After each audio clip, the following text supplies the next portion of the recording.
Следващото хвърляне ще бъде изпълнено от 97-ми номер Май Коша. Драги зрители, ако Коша успее да отбележи точка, ще спечели срещата. Ето сега хвърля.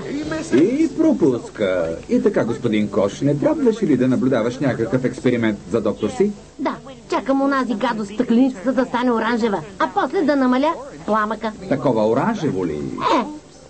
Аз щях да го видя след малко. Сега трябва да чакам да стане зелено, а междувременно ще упражнявам хвърлянето си. Разбирам. Все пак гледай да не оплескаш работата. Знаеш ли, мисля, че кошът е извън обсега ти, майки. За този кош ти трябва някакво устройство, което да хвърля топката по-надалеч. Имам чувството, че пак ще заразправиш някаква история за едно време в Уливил. Позна, майки. Така че просто се отпусти и слушай разказа ми.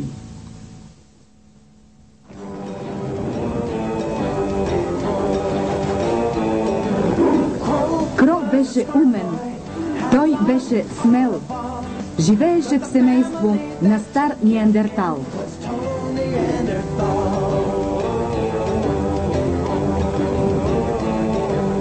Кро сега е спомен за приятеля си Фил, открит от доктор Си Мамут в арктическия студ.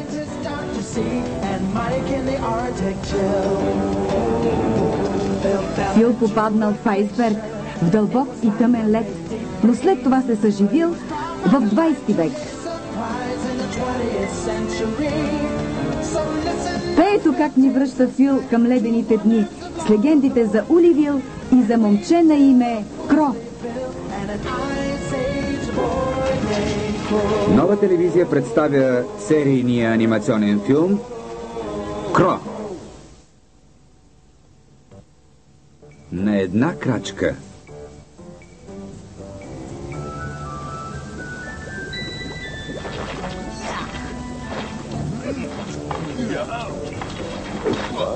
Да не си животно, използвай лъжица. Така много хубаво се използва лъжица.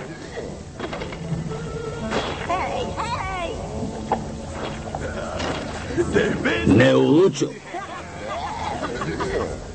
Браво, Кро. Нещо смърди лошо. Не от мен. Не и от мен. Нанди видяла голям облак във форма на патица и голям ленивец днес може види сянката си. Това предзнаменование за нещо лошо. Пак ли? Нанди винаги говори така. Този път може да се окаже права. Според мен за всеки случай трябва да се запасим. Нека поне увеличим хранителните запаси в пещерата. Кро много умно момче. Ок също умен. Ок ще... Ще затворим пещера с камъни против лошо нещо. Ок точно това ще окаже. Хайде пака! От другата страна има много хубави дини. Нанди винаги иска да има достатъчно храна в пещерата, в случай, че се случи нещо лошо. Да, не се случи нещо лошо, докато сме от другата страна, Кро. Да не те е страх, пака. Глупости. Но Стимър може и да се страхува, нали още е малък? Който стигне последен е глупак. Бедното дете направо ужасено. Хайде да търсим дините, Кро. Трудно ще носим камъни до вход на пещера, както иска Нанди. Няма страшно. Ок има хитра идея. Ще хвърляме камъни до пещера. Гледайте Ок и се учете.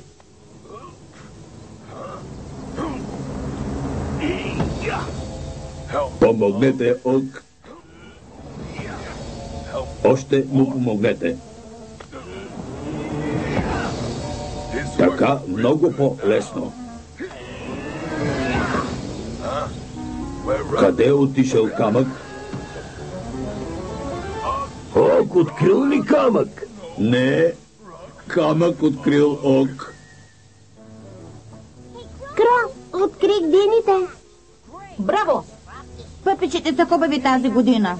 Трябваше ли пак да го вземаш днес? Извинявай, но аз съм наред да го гледам. Остави малко и за мен, де! Тази е само за теб, Кро. Пака, няма ли да ми помогнеш? Имам по-добра идея, Кро. Вместо и двамата да ги пренасяме нагоре-надолу, мисля, че ще е по-лесно, ако ми ги хвърляш нагоре. Страхотна идея, Пака.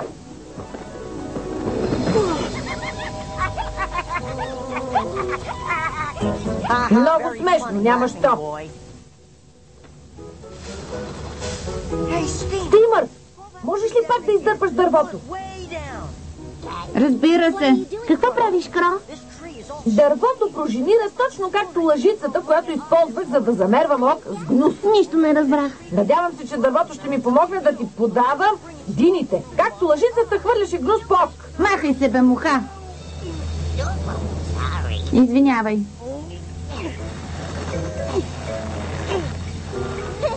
Много хитро, Кро. Голямото дърво трябва да ги хвърля още по-надалеч. Сложи една диня на него и опитай. Добре. Кро.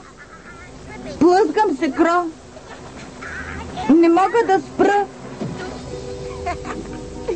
Виждаш ли колко бързо спря Стимър? Чакай малко. Това може да се използва за задържане на дървото, докато го зареждам с дини.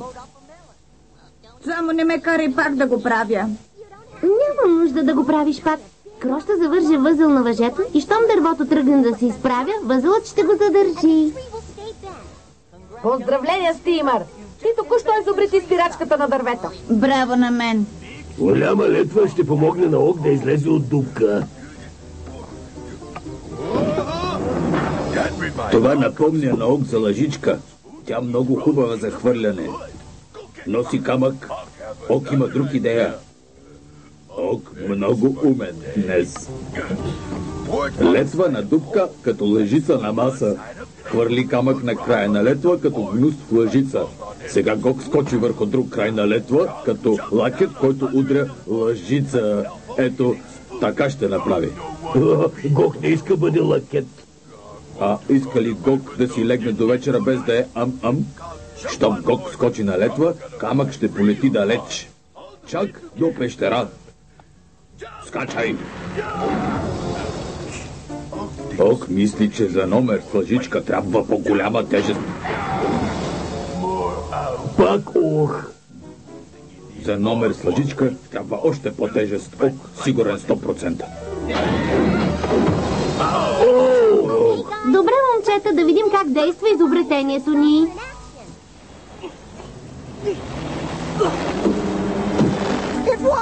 Стана! Приготви се, Пака, пращам ти една диня. Прекалено далече прати. Навиди дървото по-малко другия път. Слушам, Пака. Готова ли си? Сега пък беше слабо. Вържи новия възел между двата, които вече направи. Идеално беше, Кро. Хвърли ми още една. Ок, убеден, че номер с лъжичка може стане. Може, трябва по-голяма дупка. О, какво се опитва прави с голям лост? Нанди, защо го нарича голям лост? Защото то такова. Ок трябва да намери много по-дълъг лост, ако иска хвърли далеч. Откъде знае Нанди? Нанди знае. Какво правят Гок и Боб? Носят камъни към пещера. Казват, че е много по-бързо от опите за хвърк. Нанди не знае абсолютно всичко. Нанди не знае, че Ок ще прати Боб. Да донесе по-дълга летва. Не, да донесе по-дълъг лост. Боб, вземе по-дълъг лост. Боб пита откъде намери дълга плоска летва с подходящи размери, за да бъде като лъжица на ръба на маса. Боб казал това? Ок не го интересува къде търсиш летва. Ако трябва, вървиш чак до друг край. Тръгвай. Нанди много ще се зарадва на дините. Да, но не забравяй, че Стимър ги откри. Наистина трябва да ти благодарим за това, Стимър. Стимър? Само това ни трябваше. Къде ли се дянал? Трябва да го намерим. Добре, но дай първо да оставим дините на края на моста. Какво става? Не знам. Земетресение!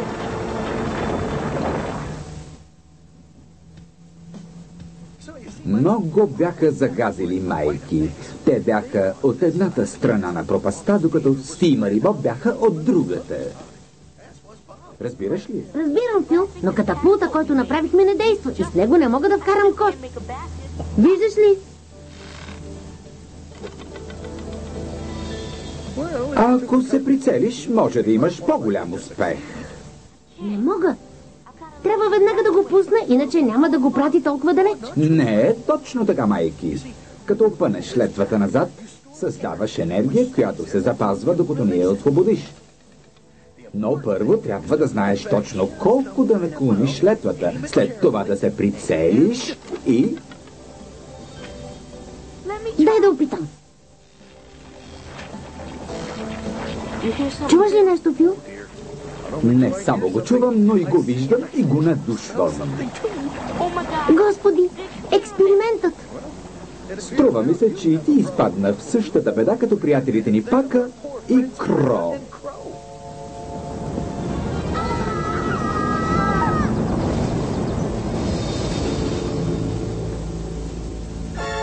Стимър!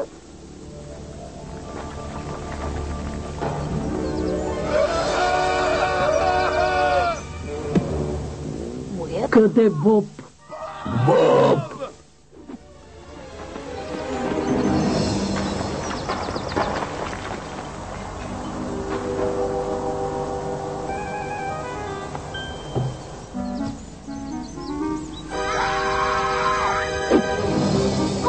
Какво да правя сега, Кро? Аз отговарям за Стимър. Не знам, Пака. Нищо не можем да направим. Сетих се какво ще направим. Ще им хвърлим въже от другата страна. Но не сме достатъчно силни, за да го хвърлим до там. Може и да не сме достатъчно силни, но сме достатъчно умни, за да успеем. Ок смята, че трябва да спасим Боб. Добра идея. Как го направим? Първо трябва да хвърлим Гок от друга страна. Ок не може хвърли Гок чак до там. Как да не може? Просто трябва голяма лостова работа и голяма дупка. Хайде, стига! Дупка преголяма. Защо Гок не беше закъсал от другата страна вместо Боб? На Боб винаги се разминава. Тази лостова работа стане много добре, Гок. Гледай!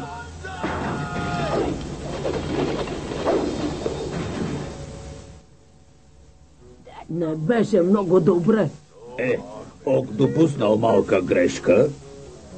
Добре, че Нанди реши използваме изкуствен Гок. Опитаме пак. Щом прехвърлихме дините с дървото, значи ще можем да прехвърлим и камъкът, около който е завързано въжето. Да, но първо трябва да издърпаме дървото.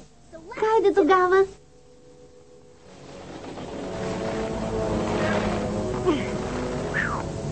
Много е трудно. Това е добре, защото колкото повече енергия използваме при извиването на дървото, толкова по-силно ще бъде изхвърлен камъка. Помогни ми, Пака, изпускам въжето. Трябва да го хвана по-добре, но ако го пусна... Не дей, Кро! Защо направи така, Кро? Какво направи? Извинявай, Пака. Мисля, че трябва да потърсим помощта на Фил. Не, и сами можем да се справим. Само трябва да открием как да задържаме дървото, прегънато между напаните ни. Да, нещо като възелът, който го задържа, докато не го освободим. Това е.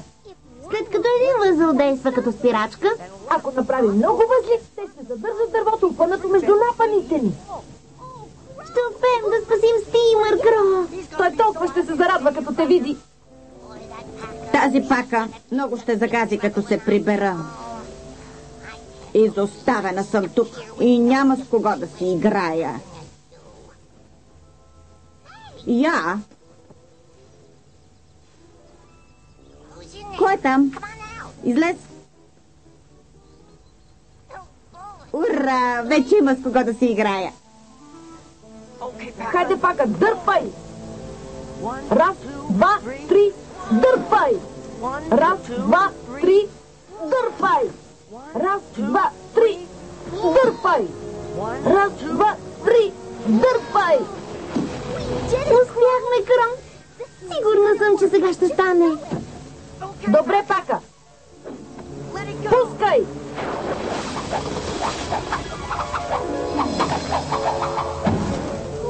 А сега какво ще правим, Кро? Ще потърсим помощ. Добре. Бедният Стимър, той е съвсем сам.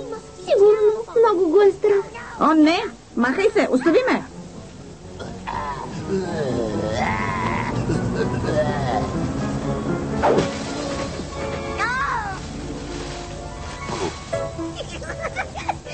Много си забавен.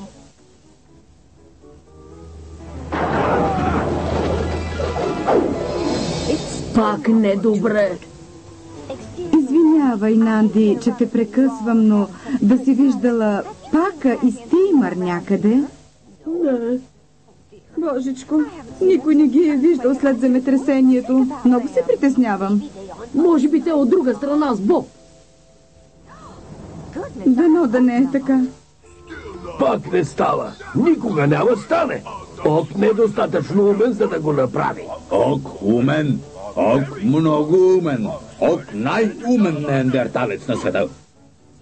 Виждаш наша лостова работа? Тя за хвърляне. Ние го използваме, за да спасим Боб от друга страна.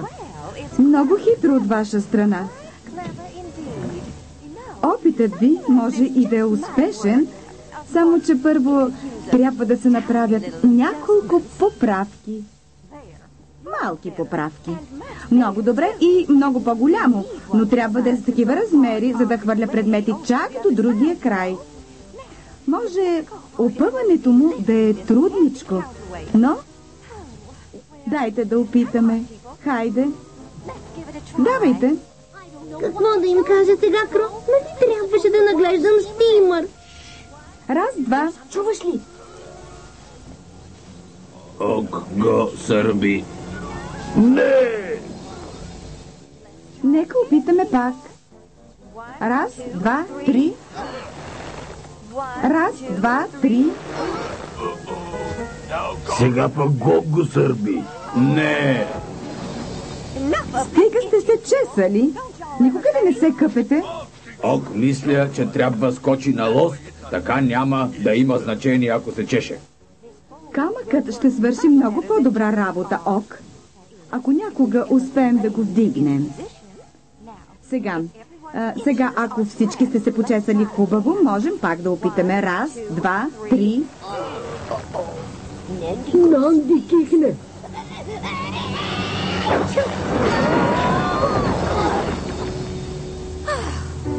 Страхувам се, че няма да стане, ако не открием начин за задържане на камъка между напаните ни, без да го изпускаме. Знам как ще стане, Ивана. Наистина. Съвсем само открих начина. Може би с малко помощ от страна на Пака. Раз, два, три. Раз, два, три. Раз, два, три. Раз, два. Нали е невероятно, с простите си идеи за създаване на лостовата работа, вдъхновихте изграждането на този великолепен катапулт. Щом камъкът падне, лостът ще се изправи по-бързо, отколкото можеш да кажеш. Напреднала технология. И ще можете да изстреляте каквото си поискате, Нанди. А какво всъщност искахте да изстреляте? Искаме хвърлим Гог от друга страна. Не, спрете! Кро каза го направя. Разбирам. Ще хвърлите камъка.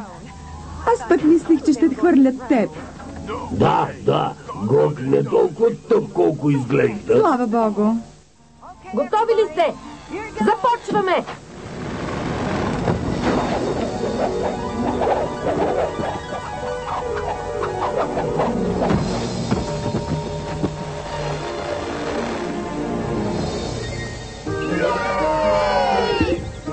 Дръжте, Стимър! Идваме!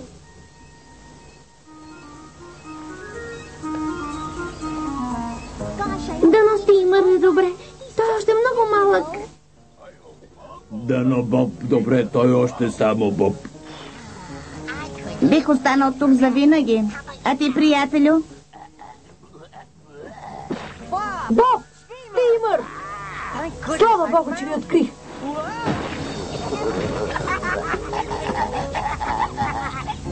Стимър, малко ти остава да ме накараш да съжалявам, че съм те открил. Стига, Кро. Много се радвам, че ни откри. А сега, хайде да се прибираме.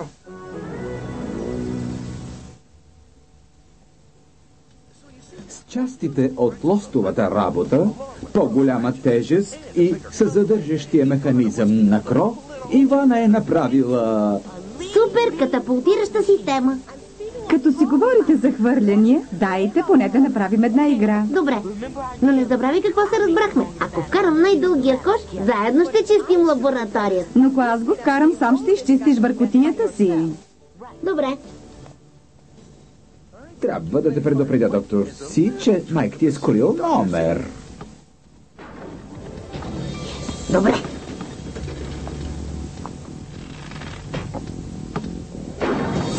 Кош!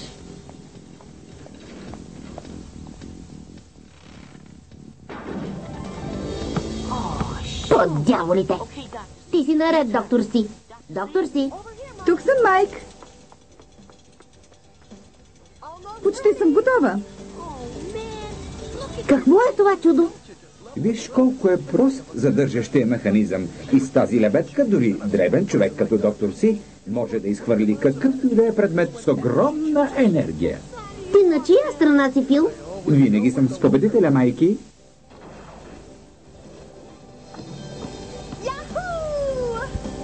Браво, докторе! Май, сам ще си чистиш кочината. Но хайде първо да изиграем една игра.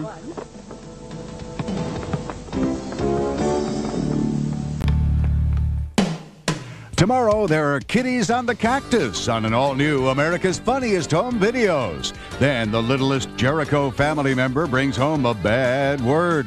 Don't miss an all-new On Our Own. Stay tuned for all-new adventures as Sonic and the Freedom Fighters continue their battle against the evil Robotnik. That's next on Sonic the Hedgehog.